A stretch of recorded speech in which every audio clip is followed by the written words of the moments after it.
ఈరోజు మాట్లాడుతున్నటువంటి ముఖ్యమంత్రి గతంలో 2019 ముందు 3 సార్లు ఈ రాష్ట్రానికి ముఖ్యమంత్రిగా పనిచేశారు. 14 సంవత్సరాలు అటు 9 సంవత్సరాలు ఉమ్మడి రాష్ట్రంలో రాష్ట్ర విభజన జరిగిన తర్వాత 5 సంవత్సరాలు 14 సంవత్సరాలు ఈ రాష్ట్రంలో ముఖ్యమంత్రిగా పనిచేసినప్పుడు ఎందుకు రాలేదు మీకు ఈ ఆలోచన? ఎందుకు ఒక ప్రభుత్వ మెడికల్ కాలేజ్ స్థాపించాలనేటువంటి ఆలోచన ఎందుకు రాలేదు? పేదవాడికి వైద్య విద్యని అందుబాటులో తీసుకురావాలనేటువంటి ఆలోచన ఎందుకు రాలేదు? ఈరోజు పిల్లలు ఎక్కడికెక్కడికో రష్యా వెళ్తూ ఉన్నారు, జార్జియా వెళ్తూ ఉన్నారు, ఫిలిపీన్స్ వెళ్తూ ఉన్నారు, చైనా వెళ్తూ ఉన్నారు.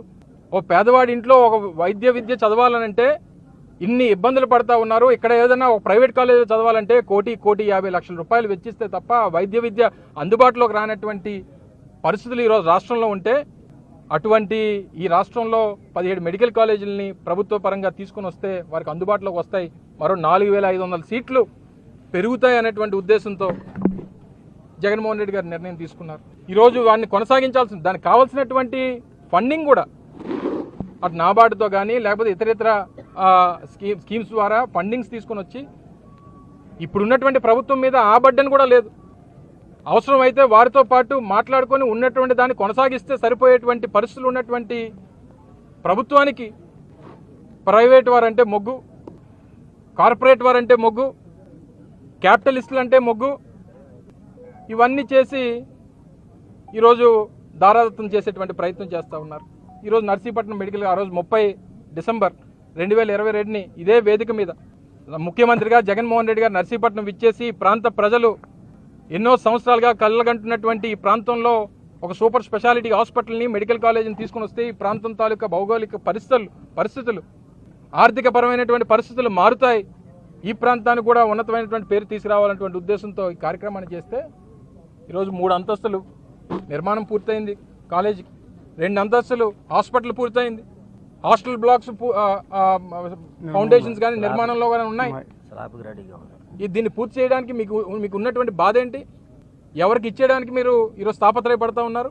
ఎందుకు పేదవాడు అంటే మీకు అసలు ఎందుకు అంత చిరాకు మీకు? చంద్రబాబు నాయుడు గారు పేదవాడి ఇంట్లో వైద్య విద్య అభ్యసించడం మీకు ఇష్టం లేదా? ఉన్నవాడిని ఇంకా డబ్బున్నవాడిని చేయాలనేటువంటి తాపత్రయమా? మళ్ళీ నిన్న అనంతపూర్లో మాట్లాడుతూ ఉన్నారు ముఖ్యమంత్రి గారు, నేను సీఎం అంటే కామన్ మ్యాన్ అంటున్నాడు. కామన్ మ్యాన్ చేసేటువంటి పనులా ఇవి? కామన్ మ్యాన్కి వచ్చినటువంటి ఆలోచనలా ఇవి? మీ ఉద్దేశంలో సీఎం అంటే కామన్ మ్యాన్ కాదు, మీ ఉద్దేశంలో సీఎం అని అంటే క్యాపిటలిస్ట్ మ్యాన్ లేదా కార్పొరేట్ మ్యాన్. మీకు అదైతేనే కరెక్ట్. మీరు కార్పొరేట్ వాళ్ళకే వత్తాసు పలుకుతారు, క్యాపిటలిస్టులకే వత్తాసు పలుకుతారు, ఉన్నవాడికే వత్తాసు పలుకుతారు. చెప్పండి, మీ 15 సంవత్సరాలు ముఖ్యమంత్రిగా మీ చరిత్రలో పేదవాడి కోసం ఇగో నేను నా పేరు చెప్తే గుర్తొచ్చేటువంటి ఇది పథకం అని చెప్పి ఒకటి చెప్పండి. ఒక ఆరోగ్యశ్రీ లాంటిదో, ఒక ఫీజు రీయింబర్స్మెంట్ లాంటిదో, లేకపోతే ఇటువంటి మెడికల్ కాలేజ్లో మేము నిర్మించినటువంటి పోర్టులో నిన్న మా మాజీ ముఖ్యమంత్రి గారు, మా పార్టీ అధ్యక్షుల వారు కూడా చెప్పడం జరిగింది, మేము చేసుకున్నటువంటి దానికి ప్రచారం చేసుకోలేకపోయాం, చెప్పుకోలేకపోయాం, అందులో మేము వెనకబడ్డాం అనేటువంటి మాట ఆ రోజు నిన్న నేరుగా జగన్మోహన్ రెడ్డి గారే చెప్పడం జరిగింది. ఇదే అమరావతి 2014లో ఎస్టిమేట్స్ 1,09,000 కోట్ల రూపాయలు ఎస్టిమేట్స్ అమరావతికి. 2019లో దీపేటువంటి సమయానికి తెలుగుదేశం పార్టీ ఎంత పనులు పూర్తి చేసింది? 4%. అంటే 4,900 5,000 కోట్ల రూపాయలు మాత్రమే ఖర్చు పెట్టారు అమరావతి మీద. ఖర్చు పెట్టి ఈరోజు దాని మీద ఎంతన్నా పెట్టుబడి పెట్టడానికి సిద్ధమైపోయారు. అంటే మీ కార్పొరేట్ యాక్టివిటీ అదంతా. మీ రియల్ ఎస్టేట్ ఏజెన్సీ, మీ రియల్ ఎస్టేట్ కోసం, దానికోసం అక్కడ మీరు డబ్బులు సంపాదించుకోవడం, మీ క్యాపిటలిస్టుల కోసం, మీ కార్పొరేట్ వ్యవహారాల కోసం మీకు అమరావతికి ఎంత డబ్బన్నా ఒక పెడతారు. పేదవాడికి వైద్య విద్యను అందించడానికి, వైద్యాన్ని అందించడానికి ఒక 8,500 కోట్ల రూపాయలు ఖర్చు పెట్టమంటే మీకు మనసు రాదు, మీ దగ్గర డబ్బులు ఉండవు. ఈ 2 సంవత్సరాల్లో ఈ 15 మాసాల్లో 1,95,000 కోట్ల రూపాయలు అప్పు చేసింది రాష్ట్ర ప్రభుత్వం. 1,95,000 కోట్ల రూపాయలు, అందులో ఒక 5,000 కోట్లు తీస్తే ఇవన్నీ పూర్తయిపోతాయి. ఈరోజు ఇంత పెద్ద ఎత్తున కార్యక్రమం పులివెందులకు సంబంధించి అయితే 2024 మేము ప్రభుత్వం దీపేటువంటి సమయానికే పూర్తయిపోయింది. బిల్డింగ్లు పూర్తయిపోయి పర్మిషన్స్ వచ్చేసాయి, నేషనల్ మెడికల్ కౌన్సిల్ పర్మిషన్స్ ఇచ్చింది. దాంతోపాటు ఒక agency medical assessment and rating board అని చెప్పి MARB అనే ఒక బోర్డు ఉంటుంది. వాళ్ళు ఏంటంటే పర్మిషన్స్ ఇచ్చే ముందు ఆ ప్రాంతానికి వచ్చి హాస్పిటల్ ప్రెమిసెస్కి వచ్చి లేదా కాలేజ్ ప్రెమిసెస్కి వచ్చి ఎక్విప్మెంట్స్ అన్నీ ఉన్నాయా లేదా, అన్నీ సఫిషియెంట్గా ఉన్నాయా లేదా, కావాల్సినటువంటి ల్యాండ్ ఉందా లేదా, ఇవన్నీ చూసుకొని పర్మిషన్స్ ఇస్తాయి. LOP కూడా ఇచ్చింది, లెటర్ ఆఫ్ పర్మిషన్ కూడా వారు అందించారు. వీళ్ళు ప్రభుత్వంలోకి వచ్చింది ఎంత అన్యాయం అంటే, పులివెందులు మాకు సీట్లు అవసరం లేదు, మా దగ్గర ఎక్విప్మెంట్ లేదు అని చెప్పి లెటర్ రాశారు, తిరిగి విత్డ్రా చేసుకోండి మీరు ఇచ్చినటువంటి పర్మిషన్ అని చెప్పి. ఏమనాలి ఈ ప్రభుత్వాన్ని? మళ్ళీ నిన్న మాట్లాడుతూ మెడికల్ కాలేజ్ నేనే తీసుకొచ్చానని అంటాడు. మెడికల్ కాలేజ్ కట్టను అని నువ్వే అంటావు, పీపీపీలో ఇచ్చేస్తానని నువ్వే అంటావు. ఒకవేళ ఒకటో రారో ఏదైనా ఓపెనింగ్ దీనికి వస్తే అది ప్రారంభించి ఇదంతా నా దయ వల్లే అంటే, మీకు మొదటి నుంచి అలవాటు ఏంటంటే ఎవరికో పుట్టిన బిడ్డకి మీరు పేరు పెట్టుకునే అలవాటు. మీకు పుట్టింది ఒకరికి, చెవిలో పేరు చెప్పింది మాత్రం మీరు. మరి మీకు ఆ రోజు కేవలం అమరావతితో పాటు విశాఖపట్నం లాంటి ప్రాంతం లేదా కర్నూలు లాంటి వెనుకబడినటువంటి ప్రాంతం ఇవి కూడా అభివృద్ధి చెందాలని చెప్పి జగన్మోహన్ రెడ్డి గారు ఆలోచన చేస్తే అమరావతిని తీసేశారు, అమరావతి రాజధాని పోయింది, జగన్మోహన్ రెడ్డి గారు సైకో అనేటువంటి మాటలు మాట్లాడారు. మరి దీన్నేమనాలి? దీనికి ఏమైనా పేరు పెట్టగలమా? ఈరోజు జరుగుతున్నటువంటి మీరు తీసుకున్నటువంటి నిర్ణయాలకి మీకు ఏం పేరు పెట్టాలి? అంతకంటే పెద్ద పేరు ఏదైనా ఉందేమో అని చెప్పి చూసాం, దొరకట్లేదు. నీ పేరే చెప్తుంది. సైకో కంటే పెద్దది ఏముందని అంటే చంద్రబాబు అనే చూపిస్తుంది. అంటే ఇలాంటి కొడుకు గురించి ఇంకా చెప్పాల్సినటువంటి పని లేదు. ఆ నార్త్ కొరియాలో కిమ్ ఉంటాడు, ఈయన ఆంధ్ర కిమ్. ఈయన నియంత్రణతో పరిపాలన. నాయకులు కనిపిస్తే, వైఎస్ఆర్ కాంగ్రెస్ పార్టీ నాయకులు కనిపిస్తేనో లేదా ఎవరైనా మాట్లాడితేనో వాళ్ళ మీద ఏ రకంగా కేసులు పెట్టాలి, ఏ రకంగా వారి మీద కక్ష సాధింపు చర్యలు చేయాలనేటువంటిది వారి తాపత్రయం. ఆయన అంతా ఆ రాజ్యాంగం చూస్తాడు. ఎవరికి ఏది కట్టబెట్టాలో 99 పైసలు భూమి ఇచ్చేస్తారు. ఈరోజు మెడికల్ కాలేజీలు, ఈ సూపర్ స్పెషాలిటీ హాస్పిటల్ ప్రైవేట్ వాళ్ళకి ఇచ్చేస్తారు. ఆర్టీసీ లాంటి భూములు తీసుకొని వచ్చి లూలు లాంటి గ్రూపులకి ఇచ్చేస్తారు. రియల్ ఎస్టేట్ సంస్థలకేమో 10 కోట్లు 20 కోట్లు ఉన్నటువంటి భూములు 50 లక్షలకి ఇచ్చేస్తారు. మీ అబ్బా జాగిరా ఏమన్నా? మీ రాష్ట్ర ప్రభుత్వం అంటే ఈ రాష్ట్రంలో పరిపాలన చేసేటువంటి ముఖ్యమంత్రి దగ్గర నుంచి కింద స్థాయి ప్రజాప్రతినిధి వరకు ఈ రాష్ట్రంలో ఉన్నటువంటి ప్రభుత్వ ఆస్తులకి, ప్రజల ఆస్తులకి మీరు కస్టోడియన్స్ మాత్రమే తప్ప మీకు ఎవరికి కూడా ఏ జీపీఆర్ రాసిచ్చేలేదు. మీకు నచ్చినట్టు అమ్మేసుకోవడానికి, మీకు కావాల్సినటువంటి వారికి కట్టబెట్టడానికి, ప్రభుత్వాన్ని ప్రజలు మీకు ఇచ్చినటువంటిది రియల్ ఎస్టేట్ వ్యాపారం చేసుకోవడానికి కాదు, మీరు స్కాములు చేయడానికి కాదు, పేదవాడు పొట్టకొట్టడానికి కాదు. ఇన్ని కార్యక్రమాలు చేసి ఇంకా నేను సూపర్ హిట్.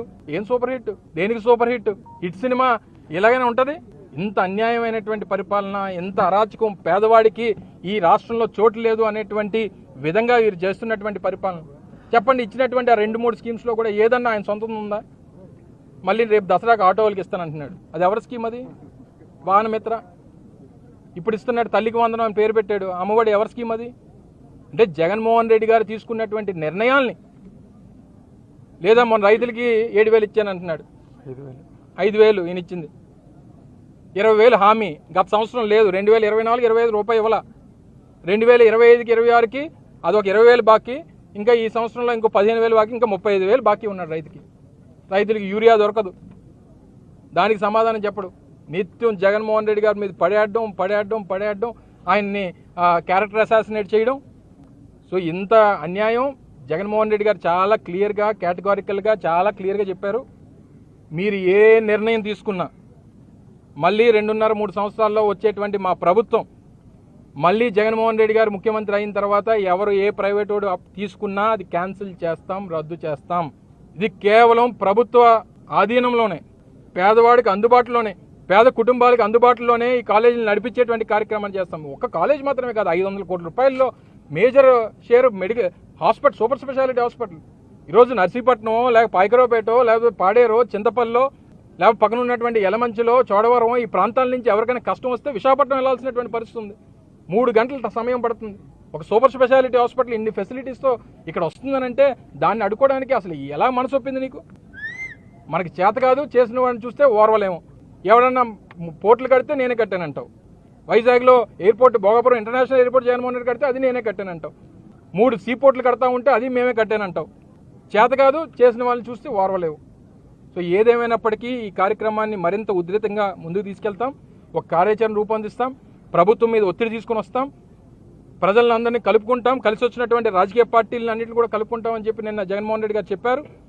ప్రజా సంఘాలు కానీ, రాజకీయ పార్టీలు కానీ, పేదవాడు కానీ అందరినీ కలుపుకొని దీని మీద పెద్ద ఎత్తున ఒక కార్యక్రమాన్ని రాష్ట్ర వ్యాప్తంగా రూపొందిస్తూ ఉన్నాం. ఈరోజు కాలేజ్ విజిట్ సోదరులు స్థానిక మాజీ శాసనసభ్యులు గణేష్ గారు, అలాగే మాజీ ఉప ముఖ్యమంత్రి వర్యులు ముత్యాల నాయుడు గారు, పార్టీ మాజీ శాసనసభ్యులు వెంకటరామయ్య చేసినంత వరకు వైఎస్ఆర్ కాంగ్రెస్ పార్టీ ఈ పోరాటాన్ని ముందు తీసుకెళ్తుంది. ఈ ద్వారా ప్రజలందరూ కూడా ఈ సందర్భంగా తెలియజేసుకుంటూ, మరి ఇక్కడ ఉన్నటువంటి స్థానిక స్పీకర్ గారు వారికి కూడా బాధ్యత ఉంది. సో ఇవన్నీ కూడా ఆలోచన చేసి ఇవన్నీ మరి దేనికి మరి ఇదైపోయి ఉన్నారో, ఎందుకు మాట్లాడలేదో మరి మాకు తెలియదు. కానీ వీరందరూ కూడా బాధ్యత తీసుకోవాలి. వారికి సంబంధించినటువంటి వారందరూ కూడా, ప్రజాప్రతినిధులు ఇక్కడ ఉన్నటువంటి వారు అందరూ కూడా బాధ్యత తీసుకొని ఈ నిర్ణయాన్ని వెనక్కి తీసుకునేటువంటి విధంగా ప్రభుత్వం మీద ఒత్తిడి తీసుకొని రావాలని చెప్పి మరొకసారి